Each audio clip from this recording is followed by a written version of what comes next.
So pranam to all of you from Ananda Ashram back in North Carolina last night. Still aligning with local time and late arrival, but happy to be here with all of you. I'll invoke some Mangalacharan to begin our sitting, our exploration together, and remind ourselves not only ask for blessings, but many times for me, Mangalacharan is not so much about asking for blessings and mercy, but just bringing presence to the blessings and mercy that is already there. And not so much becoming addicted to asking for more blessings, for more mercy, if we have not properly honored all the gifts that we have so far received. So that's for me the main function of Mangalacharan. It's like a sweet reminder of the blessedness that is already there. Om Jnanatimirandasya Jnanam Janashalakayam Chakshurunmilitam Yena Tasmai Shri Gurave Namah Nama Shreshtam Manumapi Satyaputram Atra Swarupam Rupam Tasyagrajamuruparim Matarim Goshtavatim Radha Kundam Girivaram Maho Radhikamadhavasam Prapto Yasya Pratitta Kripaya Shri Gurum Tamnatasmi Vancha Kalpatarubhyascha Kripa Sindhubhyaiva cha Patitanam Pavanebhyo Vaishnavebhyo Namo Namaha Nikhila Shruti Moli Ratnamaladiti Nirajita Padapan Kajanta Aji Mukta Kulairupasyamanam Paritashtam Harinam Samshrayami Narpitacharim Chirat Karunayavatirunakalah Samarpaitamunnatochvalarasam Sabhakti Sriyam Hari Purata Sundara Dhyutikadamba Sandipita Sada Hridaye Khandare Spurato Vasachinandana Janulambita Bhujokanakapadata Sankirtanaika Pitaro Kamalaya Taksham Vishwambharo Duyabharo Jugadharma Palu Vande Jagat Priyakaro Karunavataru Ladini Shakti Swarupaya Gauranga Suhridaya Cha Bhakta Shakti Pradhanaya Gadadhara Namastute He Krishna Karuna Sindhu Dina Bandho Jagatpate Gopesha Gopika Kanta Radha Kanta Namostute Radhe Vrindavana Dishe Karunamrita Vahini Kripaya Nijapad Senmahim Pradiyatam Bhaktya Bhinaya Paradalakshay Shitaschakamaditarangamadhyam Kripamai Tvam Sharanam Prapanam Vrinde Namaste Charanarvindam Vrinde Namaste Charanarvindam Shri Satyanandan Gaur Hari Ki Jai, Shri Harinam Prabhu Ki Jai, Samaveda Bhakta Vrinda Ki Jai. Gaur Preman Hari Hari Bo. So, after Mangalacharan, which again, as you could have heard, mostly consists of these words Namaskar, Namaste, offering of oneself in response to the grace and blessings already received, we are more officially starting our weekly SATSANG from Ananda Ashram on my side. North Carolina just arrived for a few days. We hope before hitting the road toward Europe. Looking forward to meeting you, many of you over there. Welcome. Welcome. You are more than welcome to our space, hopefully sacred space, hopefully safe space where we are all invited to explore into Atata Brahma Jignasa, to inquire into the vastness of the infinite. There's no end to the adventure. So those of you who would like to bring any exploration, any theme, any question, any doubt, any reflection, whatever you may like to share, mostly you are invited to raise your digital hand here in Zoom. If you prefer to send it via written message in chat, or you don't know how to raise your digital hand, you can do so as well. So I'm not seeing any raised digital hand, interestingly. Let me see. Oh, okay. Yeah. I was on the second part of the gallery, so I was not seeing the first few ones, so I'm seeing three now. Yeah. My mistake, sorry. So first one is from Katie. So she's invited to unmute herself, and you're more than welcome, Katie.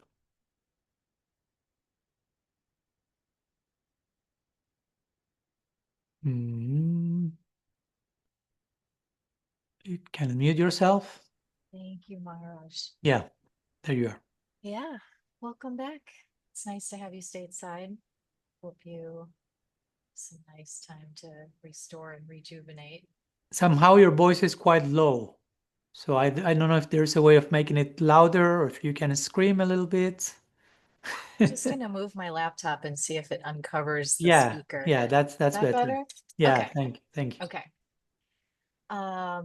Yeah, good to see everyone. You're shining wonderful places and share space with you today.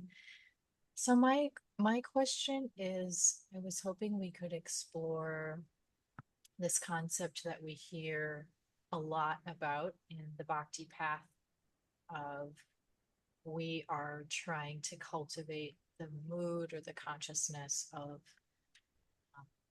pleasing God, serving God, facilitating his enjoyment, Radha Krishna's enjoyment. And that is then like trickles down to us, kind of like watering the root of the tree, since we're all little particles of God. You know, if we facilitate their enjoyment, we're going to be enjoying.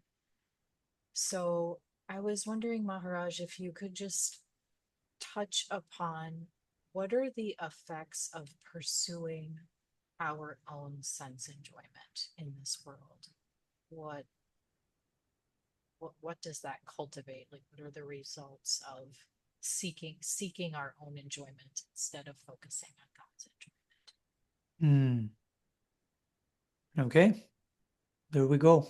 Thank you so much for the question, Katie. Maybe some of you may think that may be a basic question, or we may know the answer to that question, and probably we do, but again, we are always invited to go deeper, and to walk the talk, of course, right? Because we can share the official answer, the official teaching, the official dogma, but that doesn't mean we are fully living it. So this is kind of a very foundational, not only Gaudiya Vaishnava teaching, I will say in every other spiritual tradition, we will have this idea of the importance of transcending self-centeredness, identifying with a broader interest. Srila Siddhar Maharaj will speak to move from local interest to universal interest, riding the universal wave, he will say, which includes the local one, right? So it's not like I'm going to the universal wave and I'm losing the local one. So we should learn to embrace the center, or to give pleasure to God, if we want to use that expression, in such a way that nothing is left behind. Everything has to be included in our project of giving pleasure to the beloved, because that's the nature of the beloved. It's all inclusive, all encompassing. So our tradition, and many other traditions, but our tradition, Gaudiya tradition, gives considerable warning to trying to pursue, as you mentioned it, our own sense enjoyment, or our own self-enjoyment, instead of pursuing God's enjoyment. No? Because immediately by saying that, or at least by positing the question in that way, or seeing reality in that way, we are creating an unnecessary divide. No? I mean, I'm thinking of my own enjoyment rather than God's enjoyment, which includes the assumption that God's enjoyment has nothing to do with my enjoyment, or that I can actually pursue my own enjoyment separately, which is actually not possible. So we should begin from there. We do not exist as a separate unit. So if we do not exist as a separate unit, every time I try to pursue something only for me, it won't work, because there's not such a thing as only me. I do not exist myself in isolation from the rest, from the environment. We are relational beings, sambandha. Again, that's why sambandha comes before avideya. Now, before the practice, before the attempt to live a lifestyle, is sambandha, which means get properly acquainted of how much interrelated everything is, you included. So when we gain a proper acquaintance with that, we realize there's no such a thing as me trying to pursue my own thing, because I do not exist on my own. So it's all based upon a fallacy, if you will, or an impossibility. We can try as much as we can, no problem. Nobody will forbid us of doing so. But I think that's a sensible way of saying it. It's not so much we are stigmatizing you having an ice cream on the weekend. No, nobody's saying that. But we are just cautioning, be careful of developing in your head, in your mind, this idea of my own enjoyment, because that comes from the premise of you as a separate being. So that keeps the illusion of separateness intact. And that's the problem. The problem is not sense enjoyment on your own. The problem is that you think you are on your own. So whatever follows from that is a symptom of the problem. So that's why our tradition will say the only problem is avidya. The only problem is avidya, which means an ignorance of who you actually are and what everything is, a lack of sambandha, a lack of awareness of the interrelatedness of everything. So based on that foundational avidya, of that original distortion, if we will, comes all the symptoms of delusional life, duality, seeing myself and others as separate, disconnected, isolated, fragmented, fractured reality.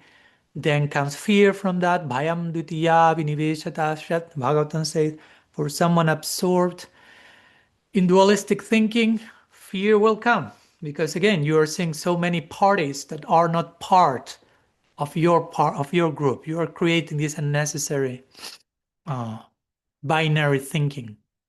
And then comes defense mechanisms and parties and groups, and well, we know how the story follows. So that's why I think it's important. Of course, we are not here to change the Siddhanta or the philosophy, but to explain it in a way that doesn't feel like, oh, Swami is repressing me and is not allowing me to do this or that, because nobody's saying that. But also not to go to the extreme of, I've repressed so much, so now I will look everything for my own. I mean, you feel free to try it, but it's not possible. That's basically the teaching. You cannot be on your own. We may use the expression, I'm on my own. But ontologically speaking, nothing is on its own. So I think it's a sobering fact to land that I'm interrelated, which brings the notion of responsibility. Whatever I do, even if I'm doing damage to myself, that doesn't end in myself, because I'm interrelated. So that's spreading some form of harm to my circle of relationality. Again, I'm not saying this to bring neurosis, right? Like, oh, if I do that, I will not only damage myself but others, but to grow in responsibility, to grow in awareness of how reality operates, how reality is constituted of.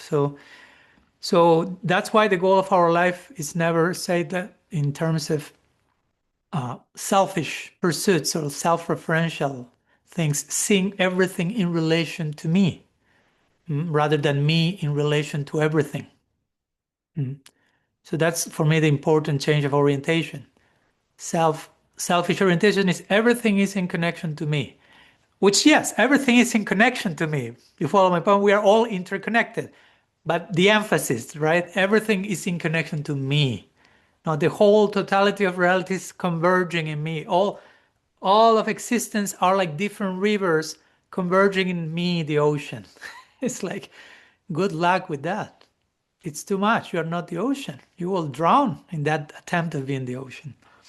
So rather than everything is in relationship to me, we can say I exist in relationship to everything, which is the same. It's another way of saying the same thing, but de-emphasizing the whole of reality converging in me. So when I mean, again, one of the goals of life, Dharma, Artha, Kama, Moksha, there are other goals, but you can pursue some form of pleasure as long as it's in the context of sanity of mind, which tells you life is not about you. As Father Richard Rohr will say, life is not about you. You are about life, right? Again, shifting the perspective. Life is not about you. You are about life. So what life is asking me of?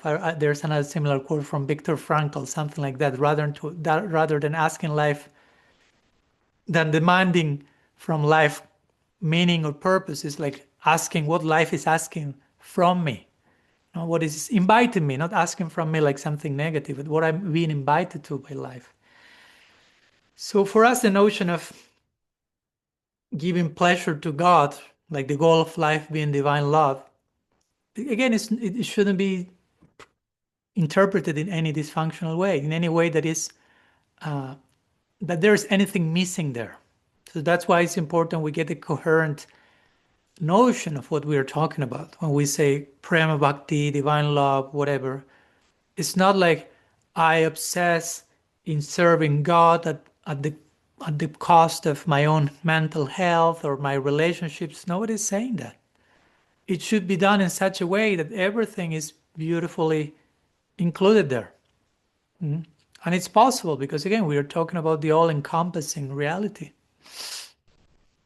But that's the center of reality. Again, it's about acknowledging which is the actual ocean in which all rivers converge. That's why Krishna is known as Karuna Sindhu, or so many other names, including the word ocean. So many oceanic names he has to show he's the ocean, right? He's the ocean. So everything else is like a river, a tributary, whatever, converging, flowing to that ocean, or star constellating around the center, whatever the analogy we want. So that's the basic point. When we try to pursue something for us, and when we say us, we see ourselves in isolation. Even before the pursuit itself, we have engaged in a cruelest of all acts, which is cutting off myself from the rest of reality by seeing myself as separate. So that's one of the main illusions we all need to overcome. Whenever I'm pursuing experience, a goal, whatever, right? Whatever we feel like I want that, I desire that, I want to experience that, I want to have that. Whatever it is, remember all those sentences start with I, right? I want. So what's that I to begin with? It's an I that exists in isolation, and is an I that is part of a bigger community. That's why they say that the difference between illness and wellness is just two letters, right? It's moving from I to we. Illness, I. Wellness, we. So if you want wellness, you have to be able to see the I in connection to the we. No, I am not alone. I'm not separate. So whatever I pursued in life, whether it is, again, anything, it's without awareness. It's in connection with an environment of which I'm part of. I'm part of something larger than myself. So proportionately to how much that's in place, there's no harm, basically, in what I'm pursuing, because I will be doing it with the proper awareness of the environment, of the repercussions of my actions in the environment, and to myself, of the relatedness of everything. So I will lead a healthy life. And again, that will help me to understand then when I'm trying to love God, which again, love, the word love that we use a lot, you have the advantage in the English language that you can say love is both a noun, but it's a verb. You pronounce both in the same way. We cannot do that in Spanish or in other languages probably. But love in English, you say that's a noun, love, but love is a verb, and it's more a verb than a noun. It's not a noun. Ultimately, if there is no action, if there is no motion, if there is no active, intentional concern to offer myself to the object of my affection, you cannot just keep love as a noun. No, it has to become a verb. So, and that's the important thing for us to gain proper understanding and proper faith based on proper experience, that when we focus our deepest part in that center, in that all attractive, irresistibly attractive center, everything that we need is actually provided, what we actually need. No? So that's also part of the leap of trust here, that okay, I'm embracing the path of bhakti, I'm willing to discover what do I actually need. Because I'm coming to the path with my own list of what I think I need, and part of the surrender process is to be disarmed, to let that list be disarmed to some degree or another, gradually, and gradually choosing what I actually need, which is in my realist interest. It's not just for the sake of Krishna and for my own neglect, right? I mean, loving Krishna is the best thing I can do for me, if we want to talk in selfish terms. Of course, ideally, nobody's trying to love Krishna because that's the best for them in a calculative way. We are not pursuing bhakti from that place. Okay, I will love Krishna because I heard that by loving Krishna, I will receive everything that I was. At the end, it's all about me, but I will love Krishna in order to get what I want. That type of transactional approach doesn't work. It cannot be calculated in that way. So it has to happen naturally. That's why our path, ultimately Raga Marg, it's not so much the path of regulation, as Krishna Chandra Prabhu will say. Raga Marg is the path of fascination. So we have to be naturally charmed, attracted, fascinated by the object of our affection, to the point that we cannot say no, to the point that the pull is irresistible. We cannot be forced into that. We cannot be bullied into that. We have to be dragged by the force of attraction. And that's why we need to culture our understanding and practice and faith and surrender, so we grow into a more and more natural, spontaneous draw into that goal.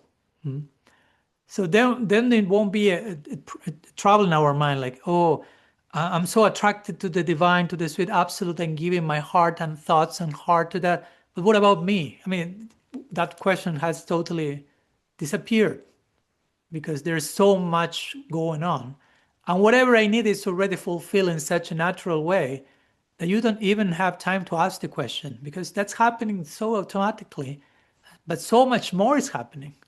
Because you ultimately, again, if we want to speak in selfish terms, what I want, what I need the most is love.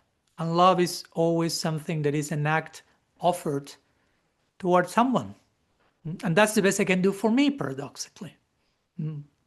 So that those will be some of the thoughts in connection to the difference between loving God. And it's a gradual process. Again, it's not a one act performance, as we have said 108 times and more. You cannot just press a button and be there. It's a gradual recalibration of our orientation, because we are bringing, at least I speak for me, one is bringing a partial, if not distorted, orientation of things with oneself as the point of reference, absolute point of reference. So we need to dismantle that, deconstruct that, establish the proper center, who has always been the center, and gaining a sober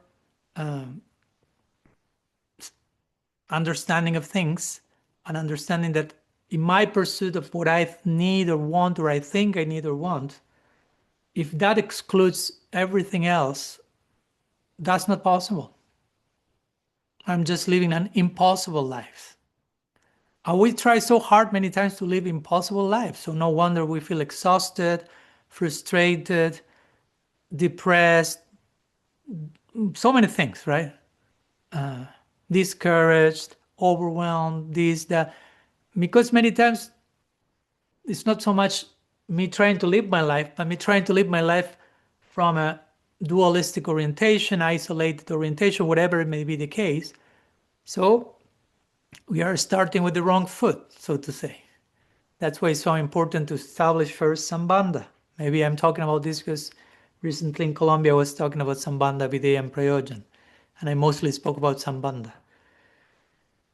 So we need to gain more and more, not only theoretical information and understanding, but visceral, somatic, experiential exposure to this idea. I do not exist by myself, which is great news, right? I'm not alone. I'm disconnected from the totality of reality. Great, but that has some implications. So whatever I pursued, it's not just me doing that. It's not just me without having anything to do with anyone else. No, we are all one family. Vasudhaiva Kutumbakam. So from that foundational understanding, Vasudhaiva Kutumbakam, we can construct a healthy idea of what it means to serve God and how that should be in the spirit of one family, and how, again, serving God does not exclude anyone else, and pursuing what I need shouldn't exclude anyone else either. No? Because sometimes we go from one extreme to the other. Okay, I try to serve God in a hyper-localized way, obsessed with Krishna or whatever, but being dysfunctional in all my other relationships because I didn't understand that loving God implies loving what God loves, which is everything. But then we go to the other extreme. And the pendulum goes to the other extreme. Okay, now I will pursue my own stuff without caring for that Krishna or whatever. But that's not possible either, because you do not exist by yourself. You are not by yourself and for yourself. You are not a self-contained unit. So that's impossible. And trying to love God without loving everything else, that's another impossibility. So those are two sides of the same impossible coin. And again, as I always like to say, bhakti is all for the sweet spot of the middle path, right? We need to integrate. Now, my love for God, as the examples you gave in your question, Katie, that is the famous analogy of the Bhagavatam, like watering the root of a tree. No, the center is the center, the root is the root, and also developing this trust, this space trust, that by offering my main focus to the center, what I actually need will be provided. That's the core of Sharanagati, right? Goptritve Varanam, to accept that I'm being maintained by Bhagavan. Ananyas Chintayantamam Dhyana Paripashate, Yogakshema Bahamyaham. Krishna said, to those who are exclusively surrendered to me, I will provide to them what they lack, I will preserve what they had. And added footnote to that verse, and I will take away what is not longer necessary.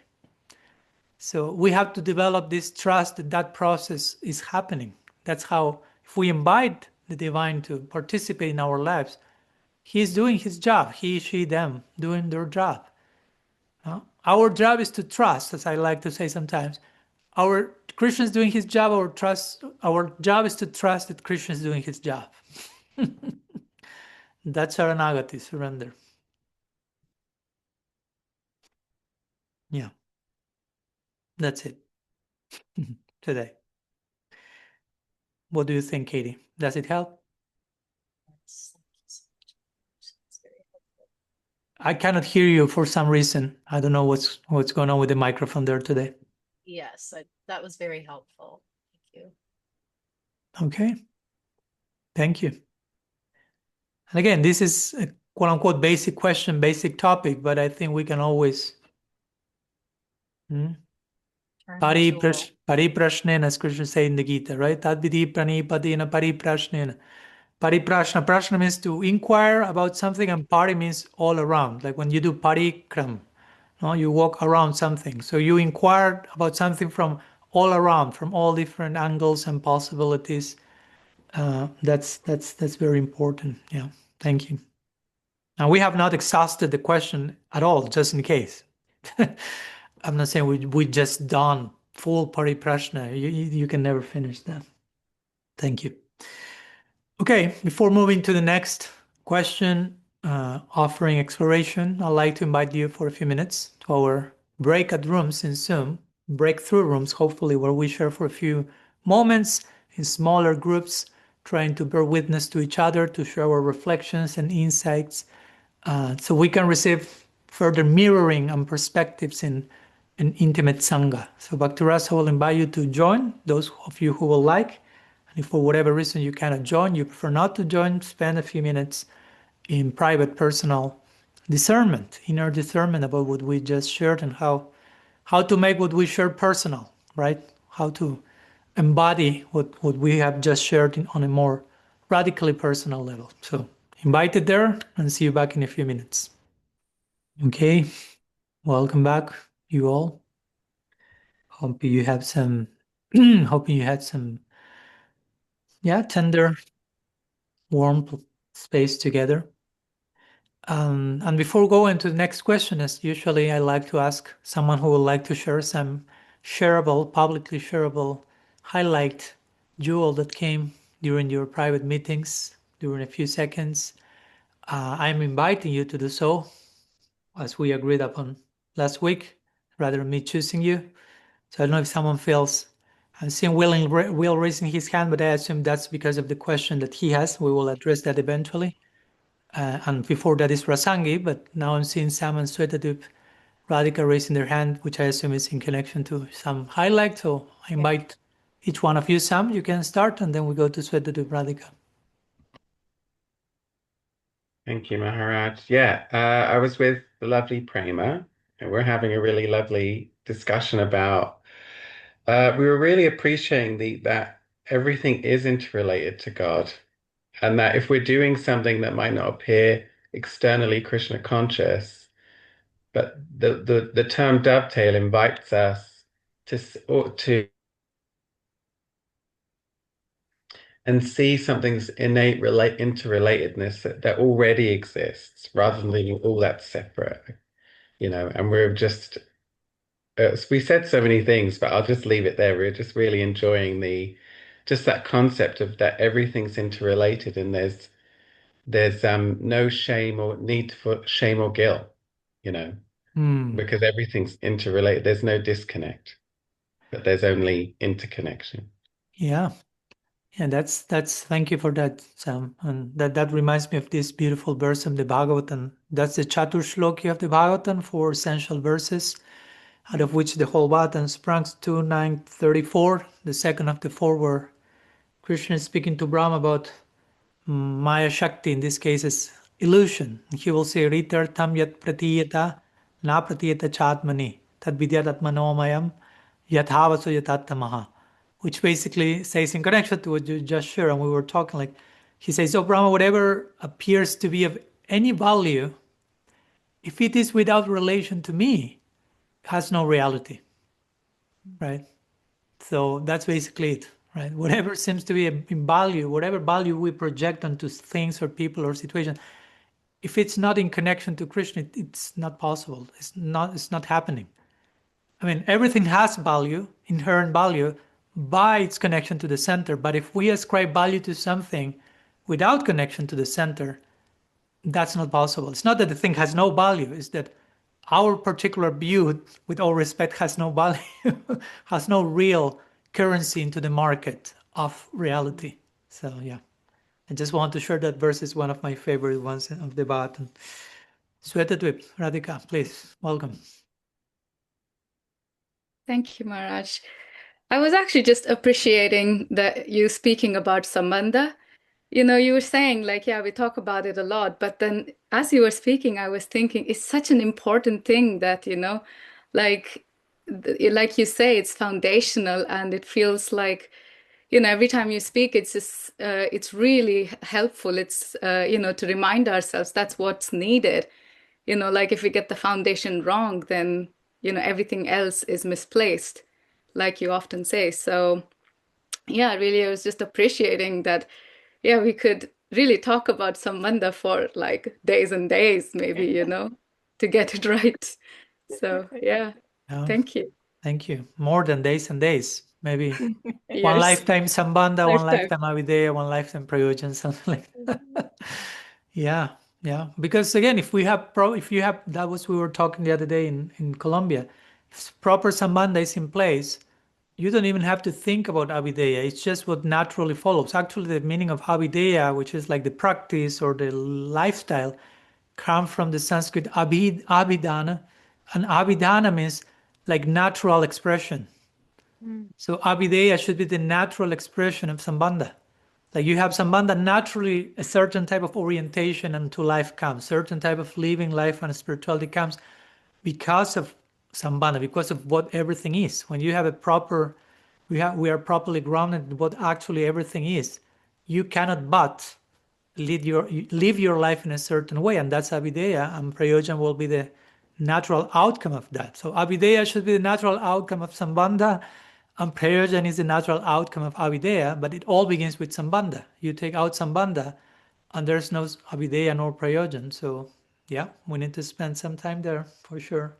And even as we are engaging in Abhideya in practice and getting closer to Prayojan or having an experience of Prayojan because it's endless, the Prayojan, still Sambandha continues to get reinforced and deepened. It's not like, okay, I'm done with Sambandha, now I'm going to Abhideya, and then I gave that example, one life for each one, like joking, but it's not like, okay, Sambandha, it's over now, Abhideya, it's over now, Prayojan. Like when you, even let's say if you take Prayojan as divine love, that will create its own new sambandha, if you will, its own unique orientation, because at that time in Prayojan you have divine love and a certain loving feeling for Radha and Krishna, and that creates its own sense of what is what and what's relationship, and that invites for a certain corresponding avideya and a new deep depth of Prayojan, and so on and so forth, and ad infinitum.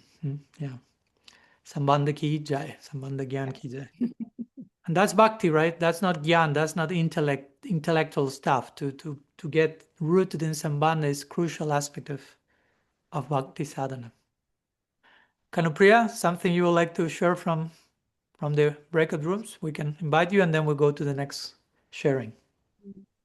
Yeah, just quickly, I was with Nanda Kumar and Ram, and when we were talking about this topic, I just had a thought, and I was thinking, if we want to serve Radha Krishna, but if I do not have a realization of them, or if there is so far no, is it revelation? So if I do not really know them and I want to serve them, then maybe it is more realistic to start to serve those around me, because Krishna is part of everyone and everything. And I was thinking, often I do hear the world is not as important anymore, family is not as important anymore, it's all about serving Radha Krishna. But if I do not really have a relationship or a sambandha, how can I serve them? Then for me it's more natural and more part of the path that I really serve those around me, which means family, friends, and society and animals, whatever. That just went through my head. Yeah, and that's part of sambandha as well. Again, proper sambandha doesn't only mean getting acquainted with whom Radha and Krishna are and falling in love with them eventually, but proper sambandha also will enlighten us as to how everything else is connected to Radha and Krishna, and therefore we can indeed serve and love everything and everyone as part of that same project. Again, we don't need to establish two different projects. And as you say, it's very, very relatable and very like, especially in the beginning, of course, it's easy in the beginning. Maybe, again, we may not even have much idea of who Radha Krishna are. So how will I give my something service to someone that I don't have much of a clue about? Yes. Right? Again, as we were talking before, it has to be a very irresistible call. Of course, we have to apply ourselves and do some effort, but also we have to gradually and get to know about the object of our affection in a way that is drawing us in a very natural way. But that may take some time. And meanwhile, it's not that, okay, I will do nothing or I won't relate to anyone, because that's not, again, serving Radha and Krishna. That includes everyone and everything. We hear the lives of many people. I don't know, the 6 Goswamis of Vrindavan. Let's just give an example in our tradition. This Nitya Siddha, eternal liberated associates of Bhagavan. And they are described as being totally kind with everyone in their daily life, and going to with the people in the village where they were living, and people will go to them with their own life stuff and village gossip, so to say, and they will sit with them and share with them. It's not like, no, we are the 6 Goswamis. We are too concerned with Radha and Krishna in Golok, in the Nikunja Seva. So I don't have time to hear about your family issues. Sorry. I'm Sanatan Goswami. Goodbye.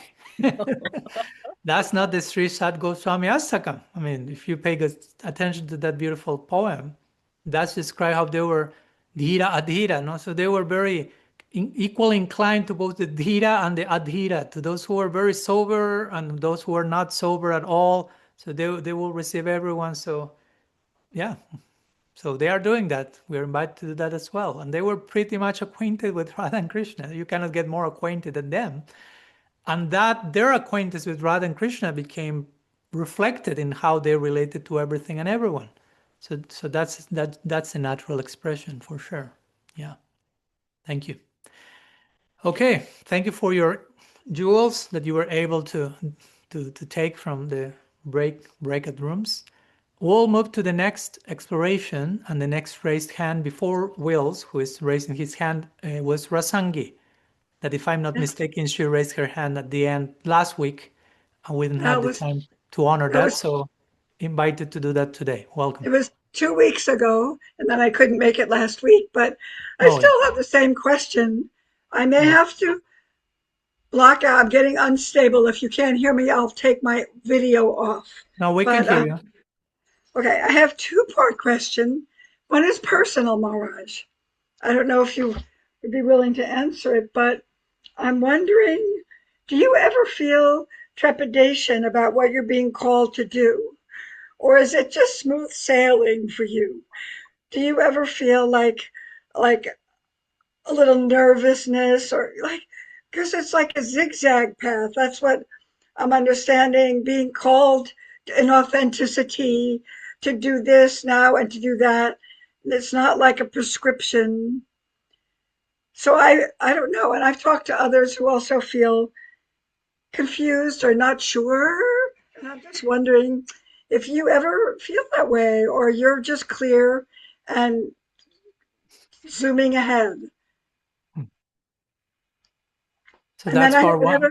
I have another part. The other part, and yeah. It's connected, or is something else? It is sort of connected. Everything is connected, but you get my point. It's like really important to me, because I can't figure it out myself. Okay, let me say something about the first one briefly. Okay, thank you. Briefly. I won't make it hopefully too self-referential and too self-reverential. So do I feel trepidation to being called to whatever, live into Krishna's will, or my mission in life, whatever? Of course, I wouldn't dare to say not at all. I'm absolutely beyond that stuff, because we may speak from our current experience, and then comes a new invitation, and you are like, whoa, I never knew I could be invited in that way from that place, and the price of that invitation. So I may say it now, no, and then in 5 minutes after the satsang, I will receive an invitation for me to shut up, basically.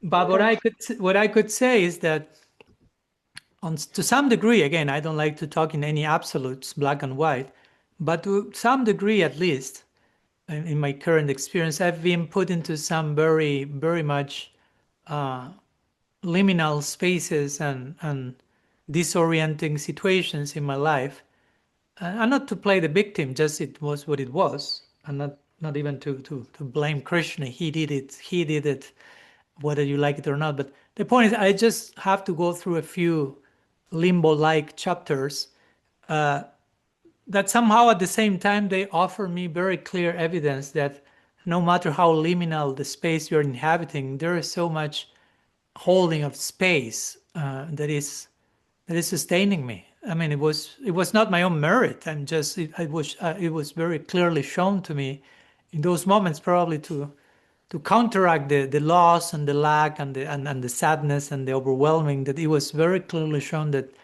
no matter how disconcerting the landscape can get, you are being held, you are being seen, and you are being loved. So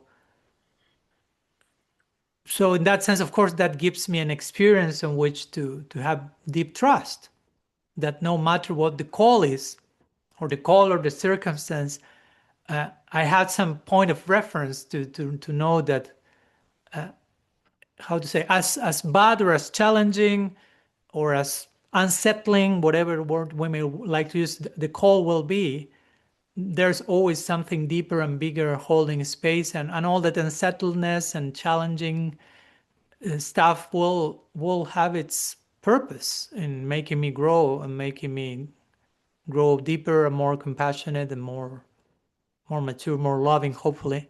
So it's just about me trusting the journey. So for me, it's more like, it's not like I'm not praying like Kunti Devi, like just send one problem after another or something.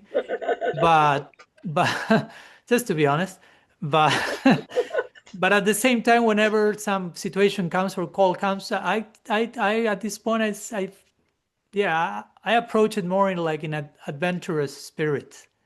So in that sense, there's not that much trepidation, but more like curiosity.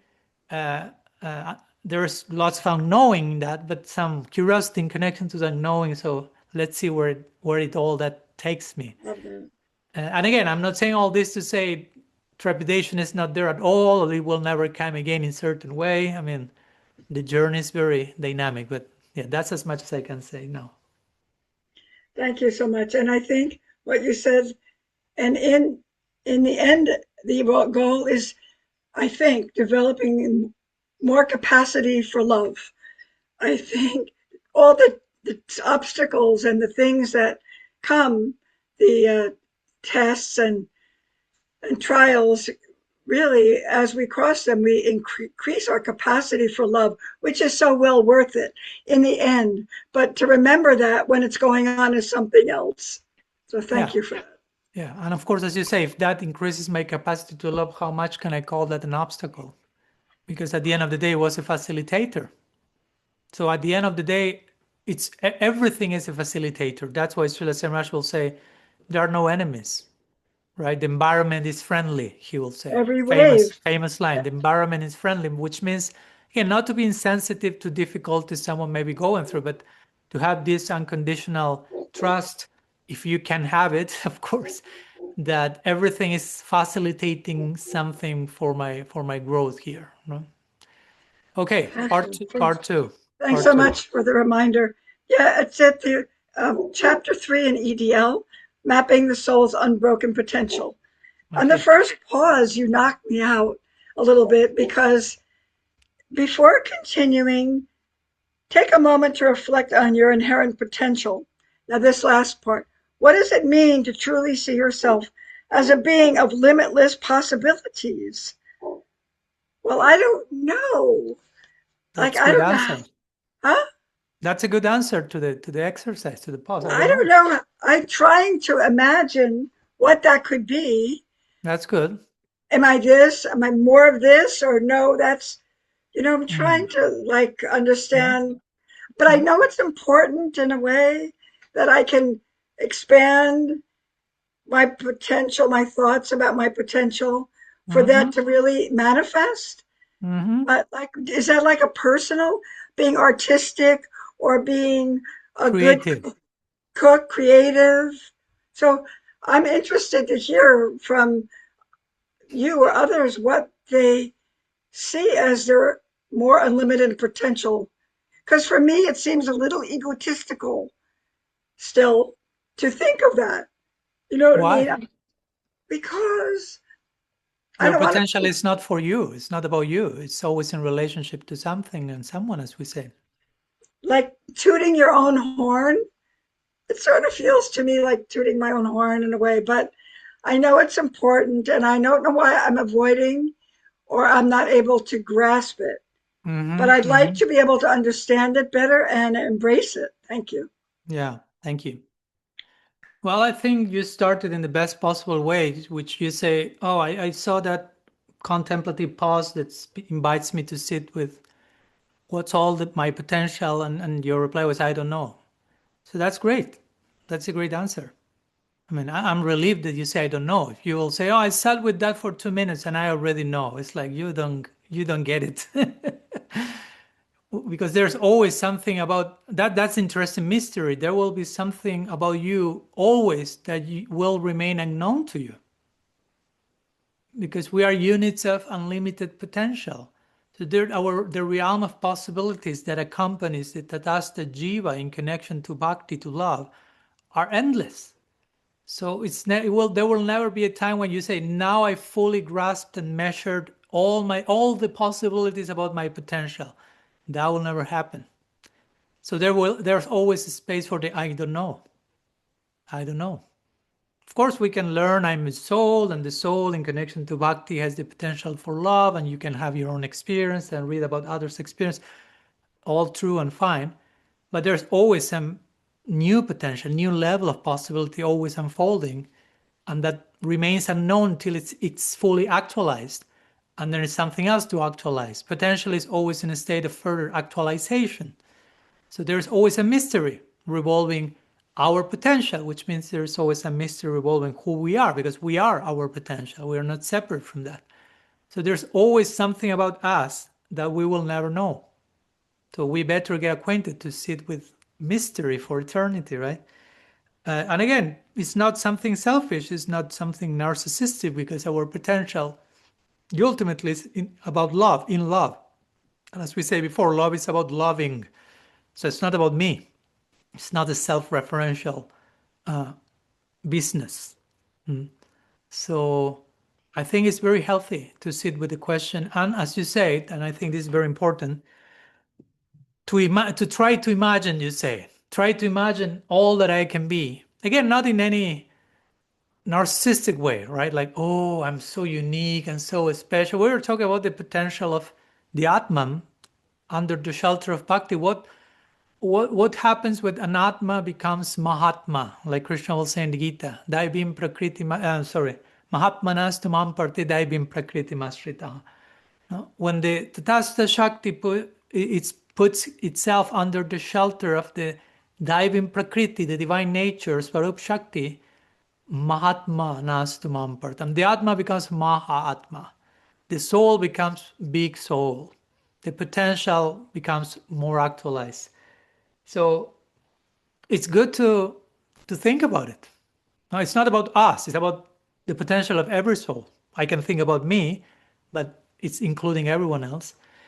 And I think there is place for imagination there, not for speculation and fantasy, but for imagination in a certain legal perimeter, that you can think about which are all the possibilities.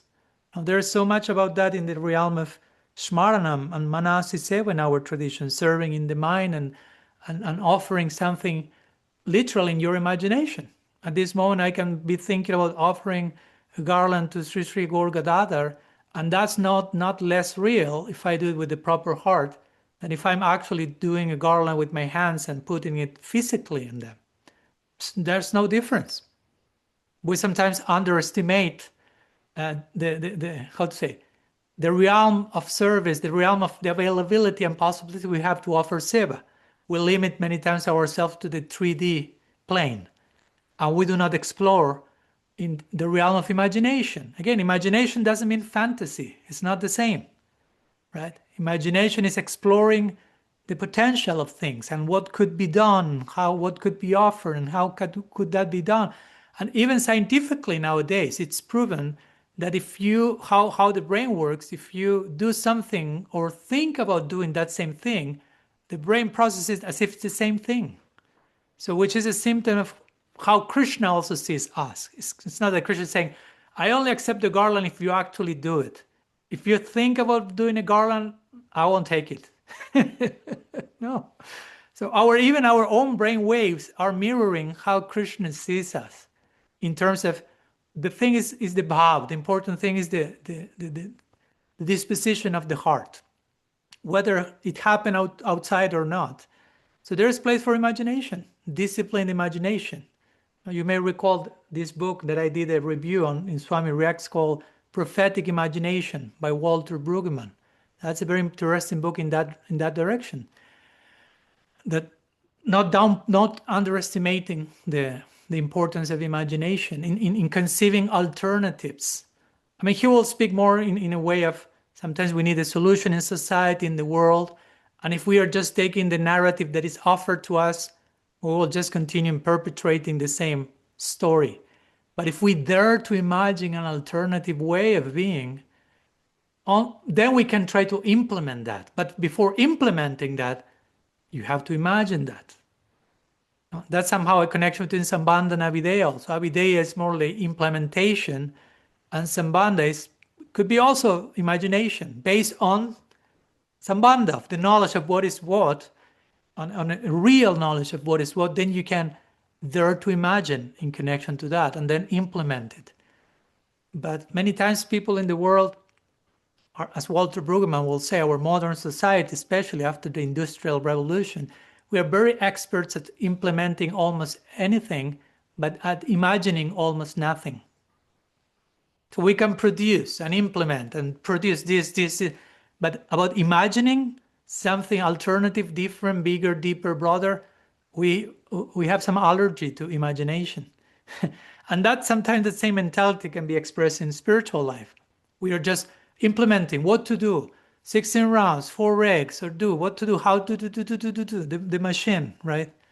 But there's no imagination, there's no creativity, there's no exploration. So it's important to do that because there's so much there. So yeah, it's great to sit with those questions. It's great to be creative and explore. Use our imagination in seva. That's seva also. Again, that's not fantasy. That's not mental speculation. That's not you going crazy. I mean, you can do that, but that will be more fantasy and delusional fantasy, which is not the same as proper contextualized imagination in the context of real possibilities. Like, I don't know, you're marrying someone. In your imagination, you want the relationship to work. You don't know if it will work or not. You're imagining, or you imagine we will have kids. May happen, may not happen, but you start imagining that, because if not, you will never implement that. Or you go to a job, or you travel to a place and you imagine some things happening. You would like some things to happen. Not trying to control the experience, but there is some natural exploration of what could happen, what's there in potential waiting for me. And the more you bear in mind the possibilities, the potential, the more chances are there for them to be actualized, in one sense. Right? Because if we just go through life without any imagination, without any openness to possibilities, it's like very, very, how to say, what's this word? Yeah, very superficial. Like sometimes, again, we talked about this many times, like devotees may think, oh, I just chant my 16 rounds and I will be taken to Golok Vrindavan magically. There's no imagination there. I mean, that's fantasy. Like, I think just by doing some number, I will magically be taken without me having a clue who I am there, what I will be doing, how to offer I have no idea about that. I have not explored any of that, but somehow that will happen. That's delusional fantasy. And real imagination is right here, right now, as I'm practicing, starting to open myself to all those things in a realistic way. How can I give myself? How can I offer myself in a creative way? This and that. So, Yeah. So, Maharaj, I think if you don't use your imagination and co-create, you default to whatever. You default. We don't get the opportunity to create, to be co-creators. Then we want to claim we're victims. But so thank you for both questions. Yeah, and that will be a form of impersonalism, right? I will say if you are not being creative enough regarding your own potential possibilities, it's a way of denying all that you can be. It's not full individuation. This is a form of impersonalism. It's not treating yourself, addressing yourself in all that you are, which is a unit of potential. So it's very easy to be an impersonalist. No doubt. A new definition or angle on impersonalism. Yeah, I love that. That's so powerful. Thank you very much. Thank you. Thank you. Okay, let's go one more time to the breakout rooms. I think this could be a topic worth of exploring for a few more minutes. So you're invited to join, and those of you who cannot do it, welcome to do your own introspection for a moment, to sit with it. And yeah, we are back soon, continuing with the other raised hands over here. Okay, welcome. Hoping you had some deep churning together in Sangha, Sajatiya Sangha, like-minded, like-hearted, brotherhood, sisterhood, fellowship. Before going to Will's question or exploration, I'd like to invite any of you who would like to share any particular breakthrough that you had or something you would like to share from the private rooms that is publicly shareable. Of course, feel free to raise your digital hand. Something worthy of being shared to enrich the bigger circle. Madhurya Amrita, yes, please. Hare Krishna. I'm usually a bit shy to share, but I was just talking in our little group and how we're both going through a very difficult time, and Krishna's just showing us so much love through our friends and our family. So it's like you're saying that you're being held, and yeah, I just wanted to share that. Thank you, and further prayers from each one for all of you to have a nourishing navigation of all this, whatever complexity may be going on over there. Yeah, we are all in this together, each one in their own boat, or all of us in the same boat, but each one with their own navigation. Yeah, thanks for sharing. Greetings over there to the rest of the family. Patraka, please, friend, brother, welcome.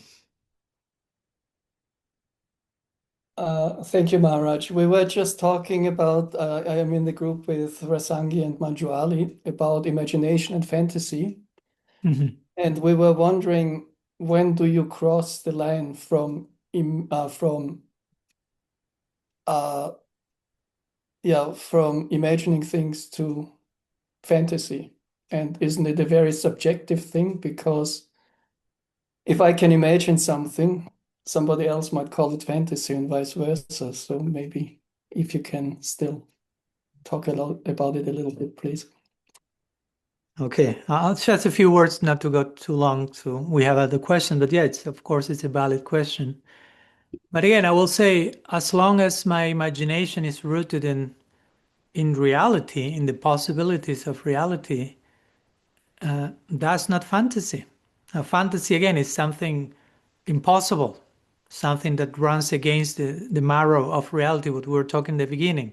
From a separatistic place, from a dualistic place, seeing myself, I want to be the center of reality. That's delusional fantasy. That's not happening, right? I want to be happy by doing this and this and that just for myself without caring for that's delusional fantasy.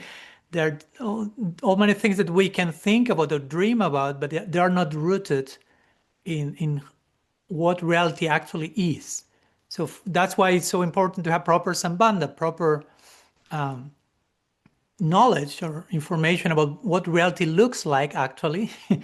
And then we can exercise our imagination on the basis of realistic sambandha And even if it feels like impossible yet, we can actually be having an imagination of our potential that is a long-term goal, but it's not fantasy. It's just a long-term imagination, so to say. And sometimes the more we contemplate that, again, and as long as that contemplation is not, for example, escapism, right? That will be another variety of using fantasy disguised as imagination. No, I'm imagining myself serving Radha and Krishna in the forest and doing this and that. And on a practical terms, you have to work and feed your baby, and you're running away from all your actual responsibilities as a wholesome human being in the name of devotional imagination. So again, that's not the idea. So as long as we are not employing imagination as any form of bypassing, but actually as a form of deeper encounter with reality in a committed way without neglecting my responsibilities, that's not fantasy. Even if it on an actualized way feels still far away from my current experience, it's possible. And of course, I will say one last thing. Exercising our imagination in terms of all that I can be, I will say a safe way of approaching this will be to go from short-term goals to middle-term goals to long-term goals, not just jumping into the long-term eternal service in Golok Vrindavan without having properly dreamed, in the good sense of the term, about middle-term goals and short-term goals. Right? So okay, my last goal, I'm charmed by this ideal of service to Radha and Krishna Mahaprabhu in eternity. Somehow an epiphany came to my life and my heart was touched and melted by that. I want that ideal forever in eternity. Okay, but somehow it's still maybe a long-term goal. In one way, already the goal came to me. the knowledge, the reality is already there in one way.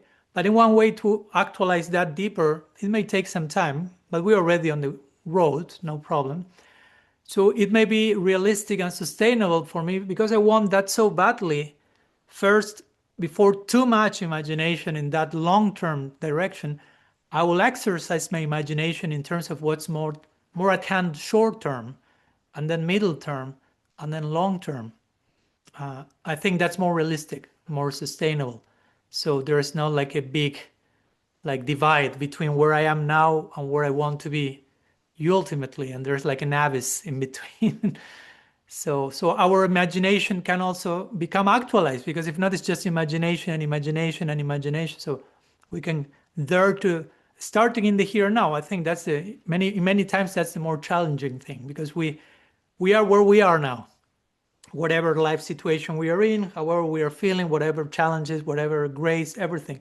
We're in a particular scenario and chapter. Okay, how I am exercising my imagination in a healthy way where I am now. Let's not jump to Golok Vrindavan, but how much more creative can I be in dealing with what I have here and now?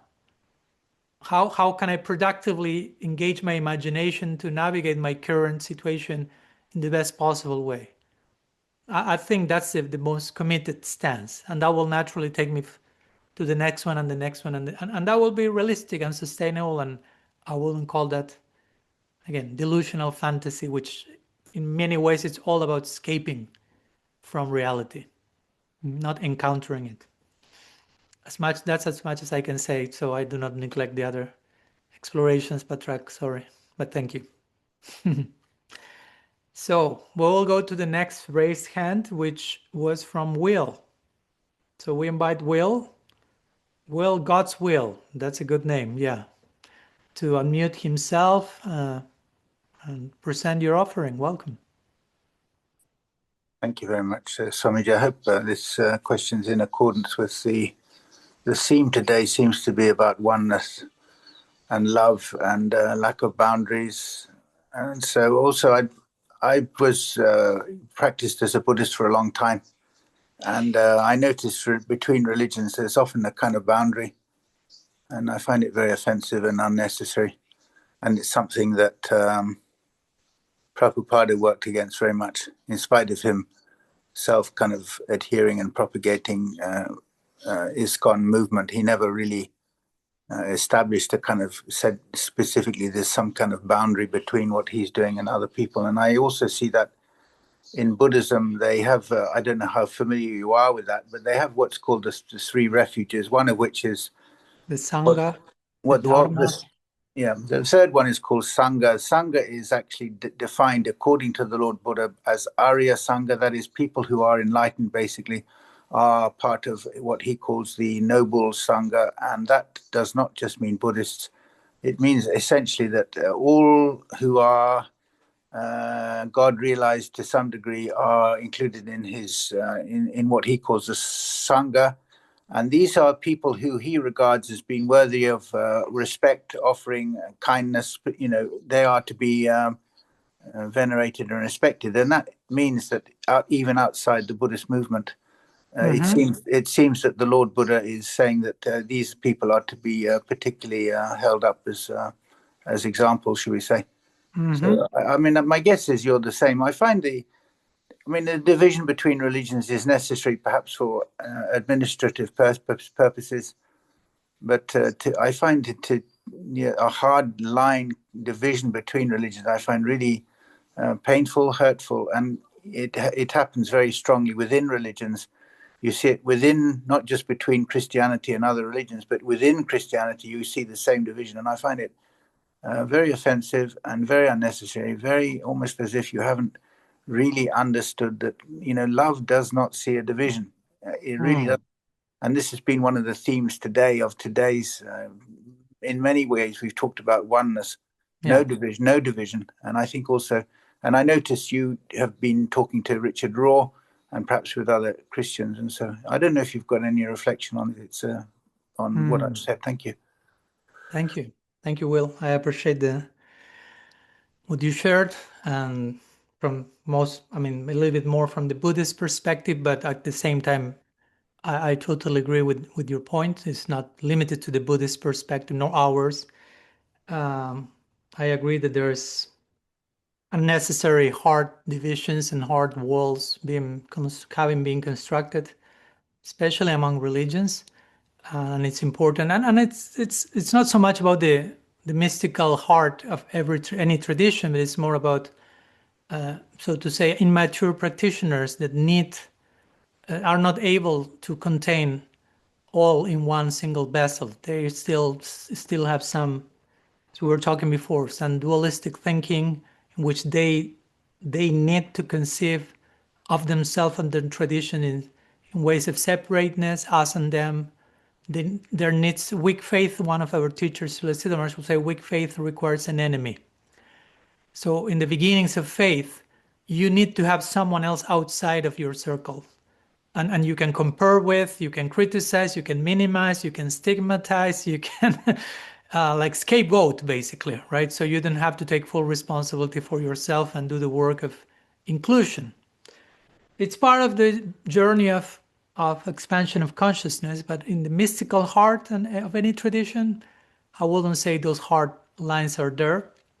And there is a more mature experience and understanding of those people that we are dealing with the same reality from different angles and perspectives, and that's very naturally taken for granted in Sanatana Dharma. Just to say in general, I won't say Hinduism because that's not a very accurate term, but let's say Sanatana Dharma, all these spiritual traditions coming from India somehow. But the term Sanatana Dharma is not limited to India.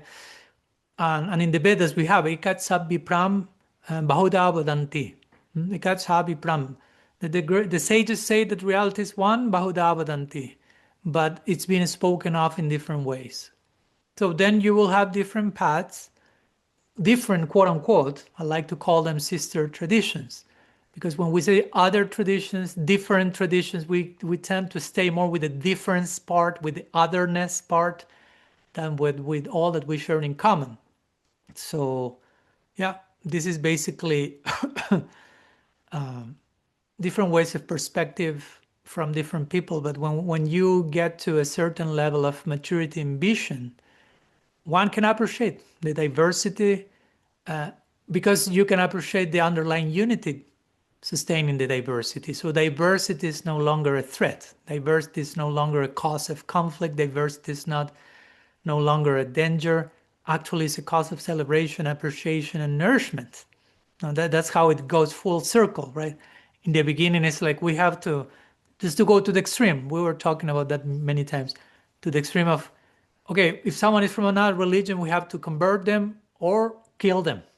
No, I mean, there's people who think like that, who thought like that, who acted upon that idea, and people who still think like that. And if they could, they will do it in practice. If you are not willing to submit to my tradition, you're better dead. Then we go one step further with the idea of religious tolerance, right? I tolerate you being from a different religion. Somehow I managed not to kill you. Still, that's not the most enlightened stage, but at least you are not killing people or forcing everyone to convert to your creed. You're tolerating them, but still that's very mature, right? Like I'm doing a favor to you by tolerating you. And then on another level, there's more like a theoretical passive appreciation of other traditions. Not so much I'm tolerating you, but I appreciate your philosophy, I appreciate your practice. But on another level, there is the transformative approach, which is I'm not only appreciating what you do, I'm open to be affected by what you do and how you think and how you feel. I'm willing to be transformed, influenced by what you are doing, and vice versa. It's always reciprocal, ideally, mutual. And I will say the mystics and the deep participants of every tradition are willing to engage in this transformative exchange because they have this deep conviction. It's not that someone will infect me with something foreign, because they have the vision we are all in this together, and there may be diversities of approach, but at the end we are all dealing with the same center. So I cannot be decentered by opening myself to be transformed by other genuine mystics practitioners, because it's all about the same center. So I think that's a very foundational, very important foundation for interfaith dialogue, and not only interfaith dialogue. I don't like even that much that expression, because sometimes interfaith dialogue is reduced to a more bureaucratic meeting of theoretical appreciation of everyone else, but sometimes not necessarily the willingness to open yourself, listen to the other, receive the other, contact the other person's experience, and even have your own experiences and beliefs challenged by other people's experiences and perspectives. So that's for me the real interfaith, which we will be probably more, I'd like to call it intrafaith. It's more about what's going on the internally, and allowing yourself to contact that. So, but yeah, basically that. And I agree with the idea of Sangha. Now that's why in our Sangha here, we call it Tadatmya Sangha, Sangha with H, because in Sanskrit you have Sangha without H and with H. So without H is like association, company, and Sangha with H is related, it's kind of a community. So our Tadatmya Sangha is constructed upon that premise, so to say, right? It's not like, okay, all of you can only come to these gatherings if you're officially labeled as Gaudiya Vaishnavas. You have to show your membership card before entering. You will be given a password, and you will be able to access our elitistic, exclusivistic Gaudiya sharing. Oh no, not at all. Not at all. So yeah, I appreciate your sharing, Will. I hope what I've shared helps somehow to just reflect back on what you shared. Thank you. So, I'm seeing Govinda Das raising his hand, but before going to him, there's also one question that has been sent anonymously. So I'd like to address those two. First that one, and we will then conclude with Govinda Prabhu. So I will read the anonymous question. I'm skipping, as you can see, one breakout room that I always do. So the question says like that. Okay, how can I overcome my vices, gross ones? Do I have no power over them, and it's just my karma or lack of sukriti, and I must accept them? Krishna is working, and we must trust him. But on the other side of the coin, it said vices mean we are not free but in bondage. So how do I become free? in context of free will, I should be able to have them under my control. What could be lacking for such an individual who is giving in to vices in spite of being introduced to this bhakti path? Aparat? Okay, so that's the. There are many questions, but they are somehow all related to one same concern. And as I like always to begin, first of all, gratitude to whomever sent the question. And to whomever sent the question, I like to start saying, you are not alone in that, right? So that's the very first step I think we need to take in situations like this, because when we isolate ourselves in thinking I'm the only one doing that, indulging in this, that creates another layer of bigger problems, because we alienate ourselves and we become ashamed and we don't want to share and be open. And that's when the healing comes, when we can name it and frame it and articulate it and open ourselves. And in itself, when we take that out of secrecy in a trusted circle, of course, there is a lot of empowerment coming. So you start asking how to overcome gross vices. Well, first of all, I will say the gross vices are not necessarily the worst ones. Right? Sometimes in the tradition you think like, okay, I don't know what's gross vices to begin with, because I don't know who is asking the question and I don't know the situation. But I don't know, probably the person may think, oh, gross vices, I'm masturbating myself, watching pornography, drinking alcohol, eating meat. I don't know. Generally, that's how people think of gross vices. And of course, I'm not here to just say, go smoothly with that. It doesn't make any difference. I'm not saying that, but I'm saying sometimes there are more subtle vices that are even worse because of their being subtle, right? I'm not doing any of the gross stuff, so I'm legal. Nobody can tell me anything. But in my secret chamber, there is envy and competition and fear and all of those vices. I wouldn't even like to use the word vices, because it carries some sort of like Christian sense of punishment and repentance. And I'm not saying Christianity, mystical Christianity is about that, but this sense like vices and you are sinful and you are vicious and that's all bad and you're such a monster. and I will say more like, okay, you're having this shortcoming. You are missing the mark. You are falling short of your ideal version of yourself. Welcome to the club, right? Even if some of us do not fall in gross vices, we are constantly falling short of our desired version of ourselves, right? So I think there's place to normalize that to some degree, so we do not stigmatize that and we don't neurotize that on ourselves. So I think that's the beginning of overcoming that weakness, if you want to use the word, in a way that deserves compassion and understanding. Again, not treating ourselves even worse because of that. I wouldn't say we have no power over them. Again, I'm talking in general. I don't know the specific case and the degree.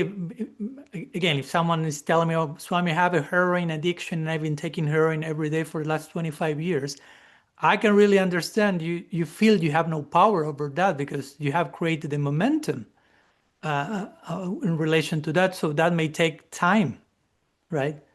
So many times we cannot just stop doing certain things that we have been doing normally on a daily basis. Like I gave the example many times of one guy in Argentina asking me and another Swami friend in Argentina, when was the last time you had sex, right? And the reply was like 25 years ago, it never happened. And this guy was like overwhelmed because he told us, I cannot not have sex on every single day. I cannot pass one day without it. So I wouldn't say to that person, stop right now doing that. Here are the saffron cloths, become a brahmachari, join the ashram. Poor guy, he will go crazy in 15 minutes. So my most sensitive advice will be probably try to understand why you, first of all, try to understand with compassion why you think you cannot do that on a daily basis. And even if you want to think about somehow doing less of that, maybe one every 2 days, every other day, because I can't just cut it immediately because you may have some cold turkey that makes you crazy. So in some cases, yeah, we have created a karmic momentum in which it feels like I have no option, no control. It's not that I don't have any control, but I may not be able to reach the desired result in a moment, maybe, because I have chosen for many moments in the opposite direction. So now I need to learn my responsibility lesson and deal with that momentum, with that snowball, so to say. So we may need, I think acceptance is important to understand, to ascertain where I am, what's the situation I'm here, how did I get into this mess, if you want to label the situation as messy. Okay, how did I end up in this mess? What's my responsibility? How can I take responsibility without toxic shame, without further spiraling down, because you can always get worse. And how to accept where I am and understand that even where I am, and I think that's an important part of transformation and healing, no matter where you are, no matter how gross you can become, Krishna loves you unconditionally. Sorry.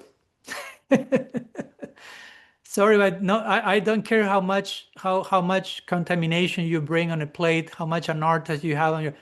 Sorry, Krishna's love is always more powerful than all of that.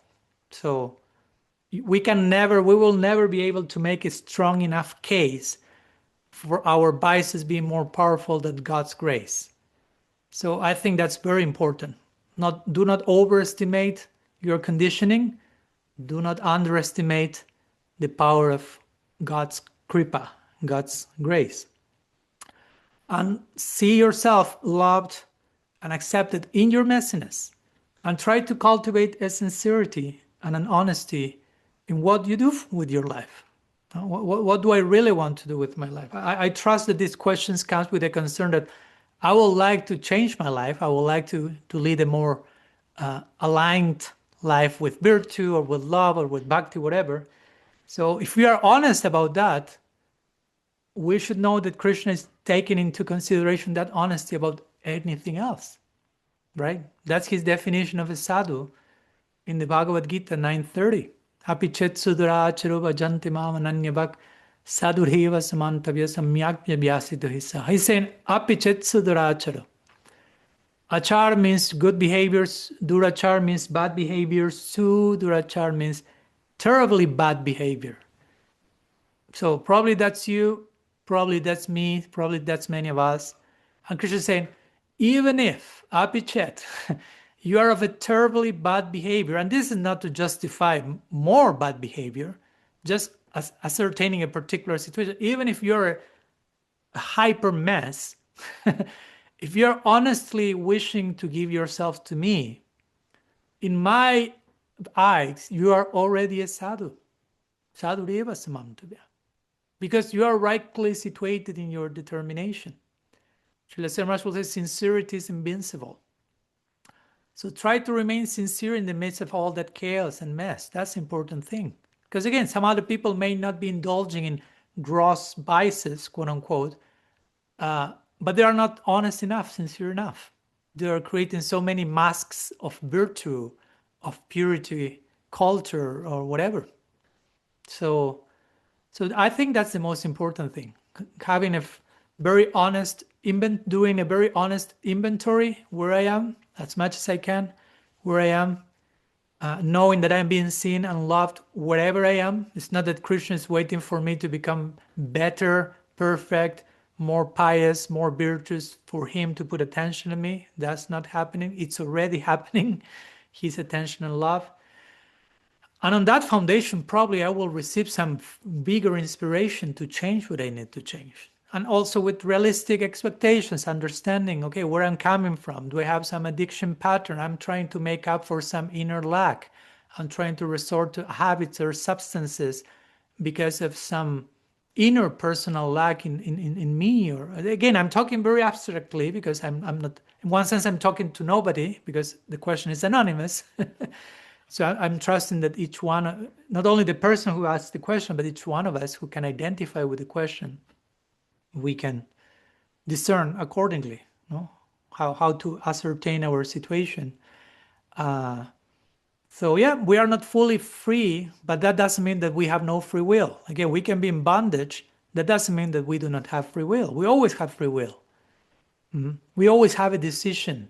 Even as conditioned or enslaved as we may feel we are, we still always can choose how to address. Even if I cannot control something that is happening, I can control how do I react to that something. How do I choose to relate to that something, whatever that may be. So there's always some scope for us expressing our freedom in a better way than the previous time, so to say. And that may be the beginning of it all. You are asking if it's apparat? Probably. I don't know you. But apparat, again, we need another conversation on apparat. Apparat, it's just acting not in alignment with love. I wouldn't even charge the word apparat with this terrible thing of offensive and like branding you as a like terrible monster or whatever. Apparat means basically when I'm not acting lovingly, and sometimes I'm not acting lovingly toward me. So I may be committing self-apparat all day long. Bhaktivinoda Thakur, indeed, he speaks about apparat, and he subdivides apparat in 4, and one is Jiva apparat, which means to commit apparat toward Jivas, and I happen to be a Jiva. So I can be apparatic toward myself. So a big part of this lesson is how do I keep being loving toward myself in a way that is not justifying my faults, but helping me to change whatever I need to change by first accepting myself where I am, and then changing whatever needs to be changed. And that's what Krishna is saying in the Gita. You better do what you can do best, even if it's not perfect, they do someone else's stuff imperfectly. Like the main point of that verse is be yourself as much as you can be yourself today, no matter how imperfect and messy you are. That's a great start. That's the only possible start to change whatever needs to be changed. You can only change something if you first fully accept where you are. So try to address all that. That will be my advice, unsolicited advice, solicited advice, something in between. With compassion, understanding, knowing that we are being loved and accepted without over-dimensioning gross biases and apparat, and not go into that toxic shame and guilt stuff, and approaching all that with hope and with the principle of unconditional love and with patience, and knowing that the very fact that we are acknowledging all that and we can be honest and sincere about that, that's the most important thing. So I hope that helps. To whomever asked the question, thank you so much. So I'm seeing more raised hands, but I'm running out of time. Mukunda, I'm seeing you raising your hand. Maybe I will ask you to put that hand down. Thank you. I didn't want to harm your arm, leaving your hand up. And we have the raised hand of Govinda. So I may skip one more breakout room. We will entertain Govinda's exploration, and then we'll be inviting you for a final breakout room to share all together before we put today's sharing to rest. So Govinda, if I'm not mistaken, probably first time you're joining us, or maybe not, whatever the case, welcome. Hare Krishna Maharaj, please accept my respectful obeisances, and please, to all the devotees as well, please accept my respectful obeisances. Yes, it is my first time joining, so welcome. Yeah. I just want to say I'm grateful, very grateful to be here and to just have the ability to just ask a question, even though it's my first time, but not just from you, but also the devotees that I've been in the breakout rooms with. They've also been encouraging, and yes, please ask your question. And so I really appreciate that. So my question then, a theme that we've been touching upon today has been like exploration. And with Rasangi Prabhu's question about the limitless and how we can envision that in ourselves, and and I guess that's something that I've been trying to relate within myself and see that there is this idea of a security of, like how you mentioned, like a devotee can just, you follow you chant your 16 rounds, you follow the 4 regulative principles. Here's the box. Here's you inside the box. Now you're safe. You just do these things and you're and you're on your way. And so I guess for me, there's been this, and I think it happened before entering bhakti, but this idea that just put myself in the box, and imagination and emotions, these things, they're not so important. You can just put them to the side and focus on these other things. Put them in another box, right? Yeah, and close the box. Yes, yes. Anytime they come up, just put it in the box and put it under your bed. And so, so now it's like hearing from you and having my own personal experiences of, no, my emotions are important, and if I don't address them, they'll come out in ugly ways. And same thing with imagination, and how just from the devotees that I was in the breakout room, and how imagination can play such a powerful role in our own spiritual life. Of when we're offering our food, we can imagine that we're washing the deity's feet, that we're washing their mouth, washing their hands, or when we're putting them to bed, we can imagine that we have a very nice sleeping arrangement for them. And so, and you kind of touched upon it too, where you brought like imagination, and you even grounded it in reality too, where you were speaking about how imagination can be with goals. You can imagine things, but they're realistic goals, and you're building upon it. So I thought it was amazing how you're combining the two things, and in my head, they're completely different. Like you can't be practical and imaginative. But my question boils down to where I have this idea of imagination, of emotions, of these things, these essential parts of our being, not of almost being fearful of stepping into these spaces, of being fearful of being so imaginative and being so open. And so, if what you can say about what can help us in that navigate into a more imaginative space, into a more space of exploration, and being confident in that exploration, or at least being attracted to that exploration. Well, thank you. Thank you. And thank you for sharing a little bit part of your journey as well. And as I say before, you're not alone in that. And as I say many times in the beginning, we need to put ourselves in a box and put other stuff in another box, and have a more formulaic, magical thinking like mentality. It's part of the journey. So we are not even condemning that or those who need to go through that.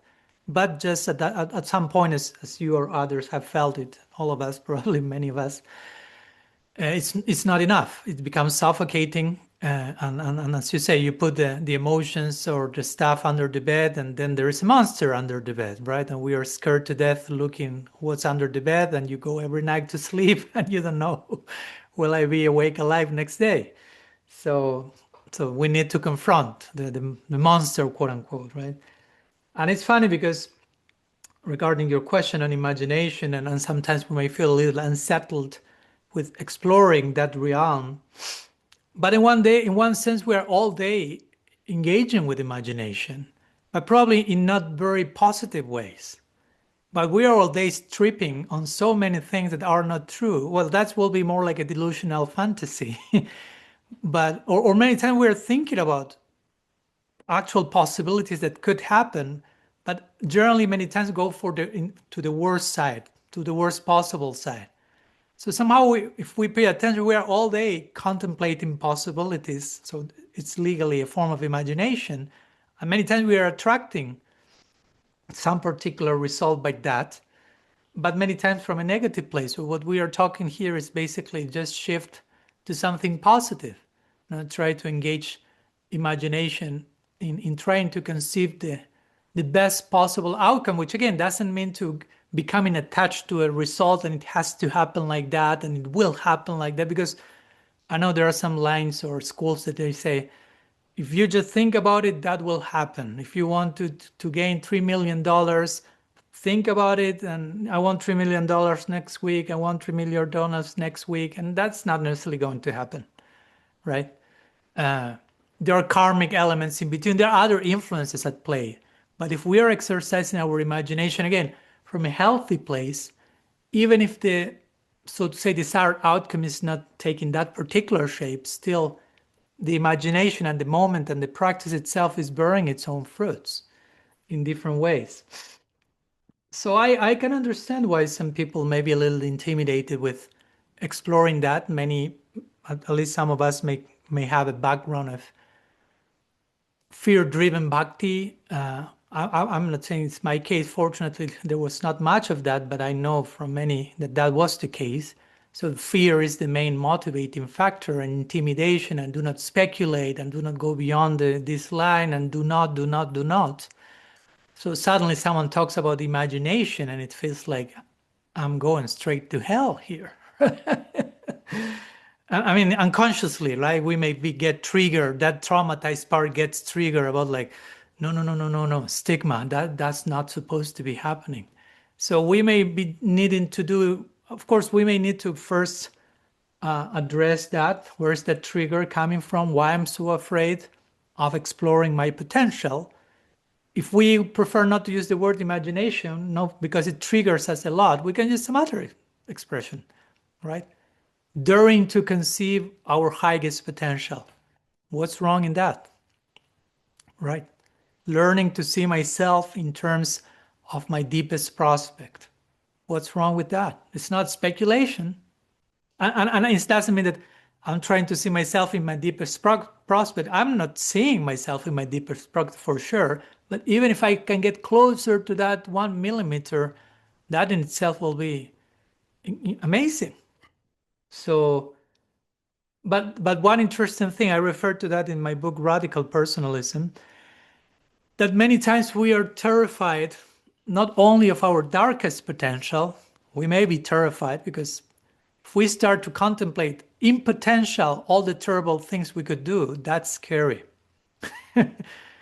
But even if we dare to explore our brightest potential, we may also be terrified just because of the fact that it's unknown to us. We generally do not do well with what we do not know, even if it's our brightest potential. Just because I don't know what that is, I may feel terrified.